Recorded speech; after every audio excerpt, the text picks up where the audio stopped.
So I am hoping that this goes pretty well. I've never used the swivel for an instructional video yet, so good luck to me, right? I do have a board to wedge on. I thought starting with wedging would be our best bet because you will all need to get really good. You will all need to get really good at wedging. Notice I'm not wearing any jewelry, my hair is back. If you're in the classroom, you probably have a mask on, but if you're not in the classroom, your face is free. I'm back here all by myself, so I don't have my mask on. I'm gonna use your 25-pound bag, and then think about how big your hands are, because depending on how big your hands are is going to then inform you on how much clay you actually want to wedge. So do be aware of that. I'm just going in here, making myself a nice little stack. Eventually, I hope to get this table canvassed so we can use it as just a wedging table because it's at just the right height for such things. You'll see here in a minute. I am just sitting right now. And then for me, a little bit bigger. I have a lot of practice with wedging, and so I prefer to get more clay wedged through at once than most beginners. So it might be helpful for you guys to know to start smaller with your wedging. Wedging is vitally important because it's actually going to align all the particles, all like the minerals, what clay is made out of. Clay is actually slatted. If you had a microscope, you would see that they're like slatted kind of particles or minerals. I'm not sure which word I should use, but you want them all aligned. And right now, because I just grabbed it out of the bag, they're all wishy-washy. So wedging actually helps align and help with the flow. It's also going to help make sure that there's no air bubbles hiding within, because if there are any air bubbles, it's going to explode on you, and we do not want that to happen. Because remember, you need to finish our course with 5 fully finished works. And so having one explode in the kiln is never a good time. So just make sure you're wedging really good. So I'm going to first start by smashing it all down. And then I'm going to try and show you different angles of wedging. That's why I have placed the swivel here. But first I'm just using the palms, the base palms of my hand. I'm just pressing it all together. I make it flat, I twist. I make it flat, I twist. Flat, twist. And I'm actually using my upper body. I am rocking into the clay. Having a high table is not helpful for wedging because then you are having to exert yourself with more energy.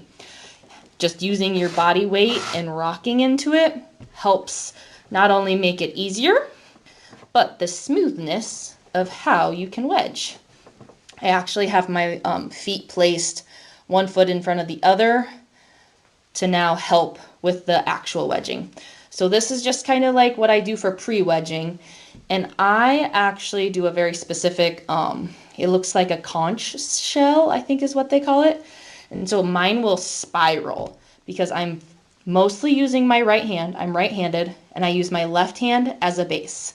So I'm going to let you just kind of watch how I just pick it up, twist, pick it up, twist, pick it up, twist. Here, I'll go a little more this way so you can see. And then notice on this side, I'm getting kind of a spiral happening. This is kind of what that side looks like. I'm now going to change my location. There's a wheel behind me, so it doesn't help me as well. But you should be able, maybe if I go over here, there we go, that's better, to see my spiral work. Deal? And so once I've spiraled it a ways this way, I then put the point down and wedge again. Spiral, spiral, spiral. Notice I'm rocking and creating that spiral. This is helping to eliminate any air bubbles that might be hiding inside, because we don't want them. Be gone, air bubbles. So notice that. And then again, twist and spiral. And I'm actually going to prep clay for throwing on the wheel. And I do think using the spiraled wedging method is useful for me when I throw on the wheel, because I actually start not with a ball of clay when I throw, but with a cone shape, with like a Christmas tree shape. So you guys got to see kind of that from that angle, hopefully. I'm going to move back here because it's more comfortable. Up next, I want to see how much I still have left to do. How many air bubbles are actually hiding inside? So I'm going to kind of pound it with the heels of my hands, with the palms of my hands. Get it kind of into a lump. And then I want you to use your nylon wire cutter. I have a metal one just right here. Go right down the center of your clay. Peel it apart. Oh, I am such a professional. And this then will allow you to see if you have any air bubbles happening. And I must have done a good job, because there's no air bubbles. So the only tricky thing then about that, you gotta get back together. Smash. And then I'm gonna wedge it one last time, just to be safe. So I'm gonna wedge. Notice my rocking and how little, because I move it up and then I push down. I move it up and then I push down. And then I flip it and repeat. I know a lot of people say you should have 100 movements when you're wedging to really get all those air bubbles and alignment to happen well. So if you're a person that likes to count and you're okay counting to 100, it's worth giving it a shot. Let me know what you think. Just gonna finish this up here. And then when I'm finishing, like wedging for throwing on the wheel, what I do is I slowly just kind of then gently spin it on my tabletop. Repeat. Gently spin. Give it the right pressure and the right points. Notice then, that's the top, bottom, because I'm going to place it on my wheel this way. All right.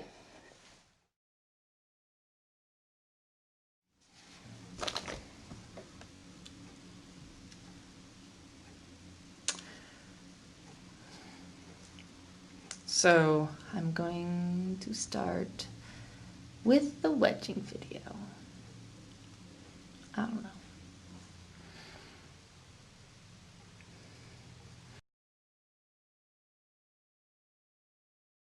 Because you will all need to get really good at wedging. You will all need to get really good at wedging.